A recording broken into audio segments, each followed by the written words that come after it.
My son worked all summer to buy a used bike he loved. The day he finally rode it home, our neighbor's son knocked it over, stomping on it until it snapped. When I confronted his father, he shrugged and said, "Boys will be boys. Get over it." My son cried himself to sleep that night, holding the bent, broken frame.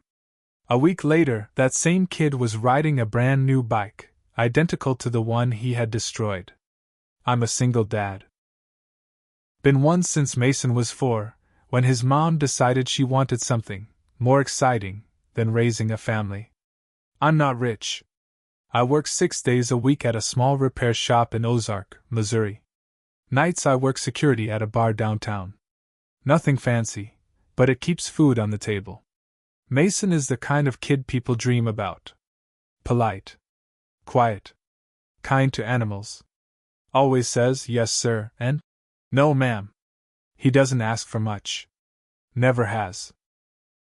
But that summer he turned 10, he found something he wanted bad enough to work for. It was an old Trek Marlin sitting dusty in the corner window of Rick's Pawn and Gun. $300 even. It looked rough, chipped paint, faded decals, but Mason didn't care. He loved it like you love a puppy at the pound. I told him, "If you want it, you earn it." And earn it he did. Every day after summer school, Mason was out knocking on doors, mowing lawns, washing cars, walking dogs, picking up trash. Some days he came home so dirty and sweaty I barely recognized him. I offered to spot him the money, but he said no. He wanted to do it himself. It took him almost 3 months, but the day finally came. He plopped a wrinkled pile of 1s and 5s on the counter at Rick's, and we walked out with that bike. Mason couldn't stop smiling. He rode it home slow, proud as anything, making wide circles in the street like he was the king of the neighborhood.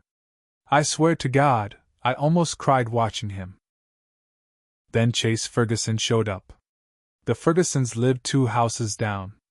Mark Ferguson was a loud, smug guy who spent most of his time drinking light beer and yelling at football games nobody cared about. His kid, Chase, was a damn nightmare. Chase was the type of kid you cross the street to avoid. Always bullying younger kids, stealing from people's yards, starting fights. But Mark? He just laughed it off. "Boys will be boys," he'd say, smirking, as Chase tore up gardens and threw rocks at cars. Mason was riding slow loops in the driveway when Chase came pedaling up on his junky little BMX. I was inside getting water. I heard the yelling first. By the time I got outside, it was too late. Mason's new bike, the bike he worked his heart out for, was lying twisted on the concrete. Chase standing over it, grinning like it was the funniest thing he'd ever seen. Before I could say a word, Chase lifted his foot and stomped on the frame. Crack. The metal bent inward, the frame splitting where it was already worn thin. The handlebars twisted. The chain popped off, clattering onto the driveway. Mason just stood there. Frozen. Mouth open. Like somebody had punched all the air out of his chest.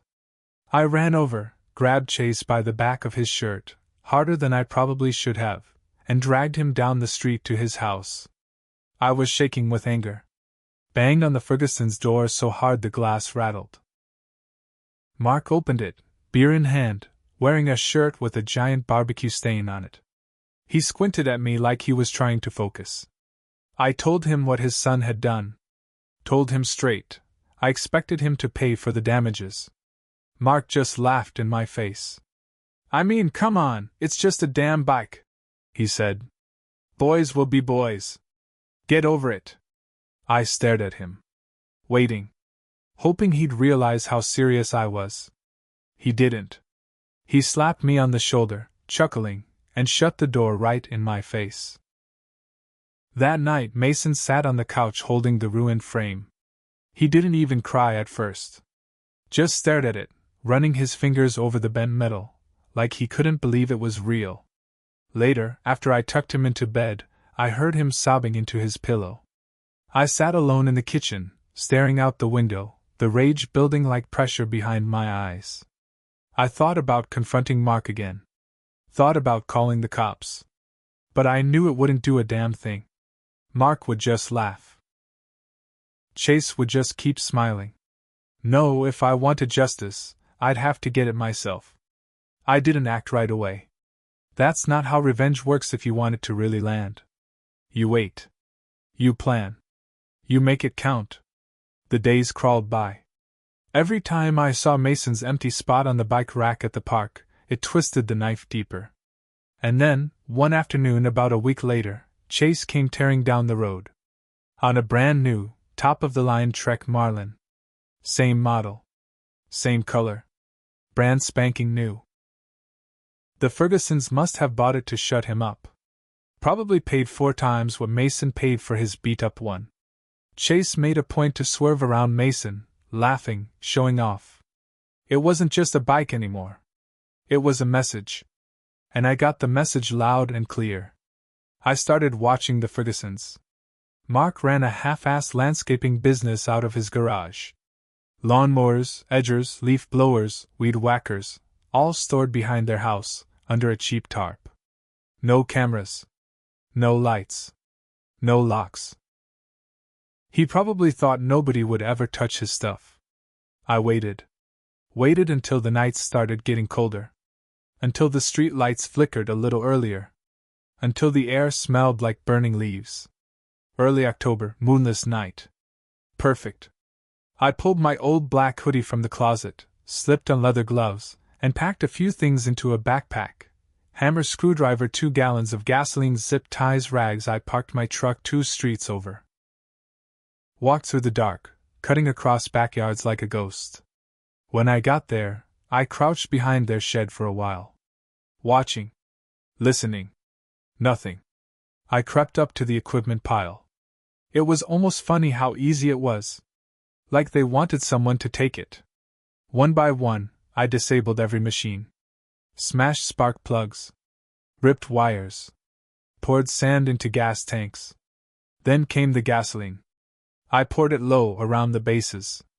Not enough to start a house fire. Just enough to take out everything important. I lit a rag, dropped it. The fire caught fast. Mowers, blowers, weed whackers, popping, hissing, melting. I was already jogging back through the yards by the time the Fergusons came stumbling out of their house, screaming. I didn't look back. By morning, the Fergusons' backyard looked like a junkyard explosion. Mark tried to file an insurance claim. Turns out, he'd let his policy lapse. Too cheap to pay premiums. The cops came around, asked some questions, shrugged, and left. No cameras. No suspects. No leads. Mark had to sell his truck just to cover some of the debt. Within 2 months, Ferguson Landscaping was dead. Mark started working part-time at a hardware store. Chase? Well, that fancy bike disappeared fast. Along with their smiles. Mason never knew what I did. He just knew that the world didn't always let bullies win. And me? I slept just fine. After the fire, the Fergusons changed. Mark wasn't the loud, cocky guy anymore. He slumped when he walked, kept his head down. Chase stayed inside more, and when he did come out, he rode an old rusty mountain bike that barely rolled straight. Part of me thought it was over. That justice had been served. But it wasn't. Because about a month later, a letter came in the mail. From a lawyer. Turns out, Mark was suing me. For harassment and property damage. He claimed I had a personal grudge against him and deliberately damaged his business. The audacity of that man. I sat at the kitchen table, letter shaking in my hand, Mason watching me with wide, scared eyes. Are we in trouble, Dad? He whispered. I smiled at him, even though my stomach was in knots. Not a chance, buddy. I lied. The next few weeks were a nightmare. I had to get a lawyer. Had to miss work for meetings and court dates.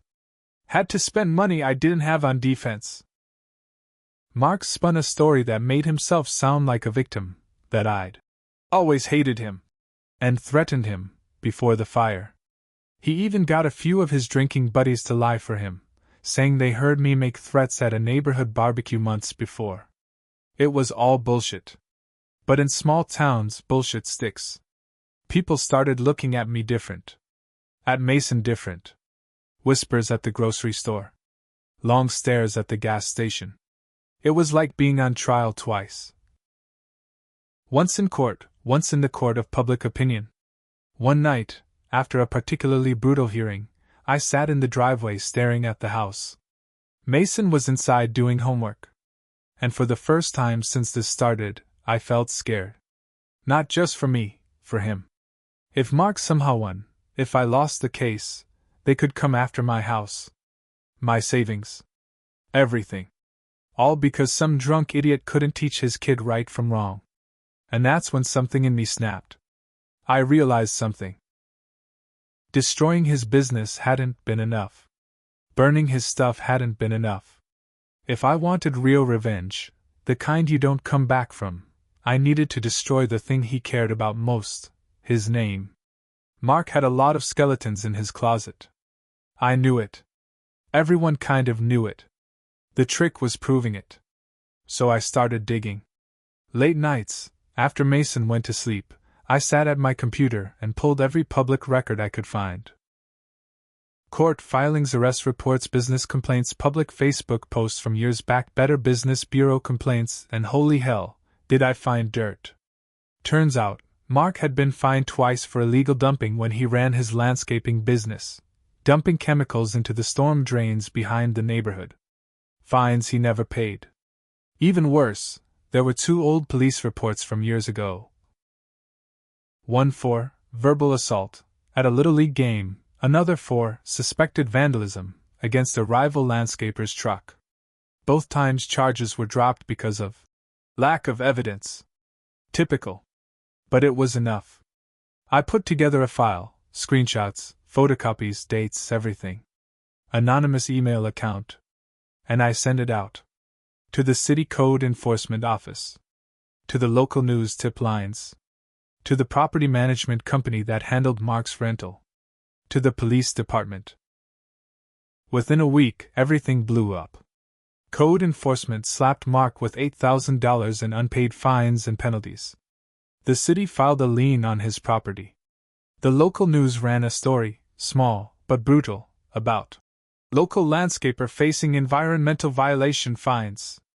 The owner of the house Mark was renting, a crusty old man who hated bad publicity, served the Fergusons a notice to vacate within 30 days. And just like that, they were done. No business. No truck. No money. No house. Mark dropped the lawsuit quietly after that. He didn't have the money to keep fighting. He tried to bluff. Sent one last angry letter calling me a coward and a backstabber. But I didn't respond. I didn't need to. The Fergusons packed up one rainy Saturday morning. I watched from my living room window as they loaded their sad little trailer. Broken bikes, broken furniture, broken dreams. Chase stood in the yard for a minute, looking up at our house. Our eyes met. He flipped me off. I smiled and waved. They pulled out of the neighborhood a few hours later. Gone for good. After the Fergusons left, things got quiet. For a while. Mason and I got our peace back. I picked up extra shifts, saved up enough to buy him an even better bike for Christmas. One night, sitting at the kitchen table, Mason said, "It's nice now, huh, Dad? No jerks around." I ruffled his hair and nodded. But something in my gut stayed tight. You don't just erase people like Mark Ferguson. I figured they were gone for good. Maybe living in a trailer park 2 counties over. But about 6 months later, I found out how wrong I was. I came home from work one evening and found a business card stuck in my front door. Ferguson Outdoor Services. New logo. New phone number. Same damn name. My chest went cold. I flipped the card over. Handwritten on the back. Still here. Still winning, smiley face. No signature. But I didn't need one. Only one man had that kind of sick sense of humor. Mark Ferguson wasn't just still around. He was trying to rebuild, right here in town. And worse, he was going after my customers. People I did repair work for. People who trusted me. Mark had started showing up at their houses, offering cheap yard maintenance, talking trash about me, hinting that I was a troublemaker, and not trustworthy. Business slowed. Not a lot, but enough to sting. This wasn't over. Not by a long shot. I tried to stay calm. Tried to be the bigger man. Tried to tell myself karma would catch him eventually. But when I heard Mason crying in his room one night, that calm cracked. I found him holding his new bike, the one I'd gotten him for Christmas, tears running down his face. The tires were slashed. The seat was ripped open. The frame had deep scratches all down the side. Somebody had snuck into our backyard. Somebody had destroyed Mason's bike again. And we both knew exactly who it was. I called the cops. Filed a report. But without witnesses, there wasn't much they could do. Mason didn't even ask for a new bike this time. He just stayed in his room more. Quieter. Smaller. I hated Mark Ferguson with a heat I didn't know was possible. I realized then, this wasn't about revenge anymore. It was about survival. Mark was like a weed, you couldn't just cut him down. You had to rip him out by the roots. So I started watching again. Not just him, but his new business. And it didn't take long to find something juicy. Mark had hired a bunch of teenagers to do his landscaping work. Paid them cash under the table. No contracts. No safety gear. No insurance. One kid, a 16-year-old, slipped on a wet driveway while hauling a mower off a trailer. Broke his wrist. His parents tried to get Mark to pay the hospital bills. Mark ghosted them. That was the crack I needed. I contacted the boy's family. Told them what I knew. Gave them the names of other kids Mark had hired illegally. Gave them the code violations he still had outstanding. At first they were hesitant. Small town. Nobody wants to make waves. But then I showed them copies of the paperwork, real proof, and they snapped. Filed a lawsuit so fast Mark's head must have spun. It made the local news again. Bigger this time. Front page of the community paper. Ferguson Outdoor Services sued over child labor violations. The city shut him down completely within 2 weeks. Fines. Legal fees. Back taxes. Mark's new business died faster than the first. He had to leave town this time. For real. Rumor was he moved up north, somewhere around Kansas City, living with a cousin. But the best part. Right before they left, Mason and I were driving down Main Street. Stopped at a red light. Mark was standing on the corner with a cardboard sign. Need work. We'll do landscaping or odd jobs. He looked thinner. Older. Broken. Mason saw him. Looked up at me. I didn't say anything. Just hit the gas when the light turned green. We didn't look back. After Mark left town, the neighborhood felt lighter. Mason smiled more. I slept better. For a while, it felt like we won. But here's the truth they don't tell you about revenge. It never leaves you clean. A few months after Mark disappeared, I got called into a meeting with my boss at the repair shop. He was a good man. Fair. But serious. Closed the door. Sat down across from me. You got enemies, Rick? He asked. I froze. He slid a paper across the desk. An anonymous complaint had been filed against me, accusing me of sabotaging competitors and engaging in harassment. Total lies. But the shop didn't want heat. Didn't want bad press. They let me go. 15 years at that job, gone in one meeting. No severance. No recommendation. Just a handshake and a, sorry man. I picked up more nights at the bar, worked on cars in my garage for cash. Kept food on the table. But it was tight. Real tight. Some days I came home so exhausted I couldn't even eat. Just crashed on the couch. Mason saw it. He tried to help. Started doing odd jobs again, just like before. It broke my heart. Not because he worked, but because he thought he had to. Because deep down, he knew what I had done. Maybe not the details. But kids aren't stupid. He knew I crossed a line somewhere. Knew that some of our problems were because I let hate guide my hand. And no matter how many bikes or Christmas presents I bought him, I couldn't fix that. One night, months after everything, Mason and I sat on the porch watching a thunderstorm roll in. He was quiet for a long time. Then he said, "Dad?" "Yeah, bud? Did you hurt him because of me?" I didn't lie. I didn't pretend. I just said, "I hurt him because he hurt you. And because I was too angry to let it go." Mason nodded. Didn't say anything else.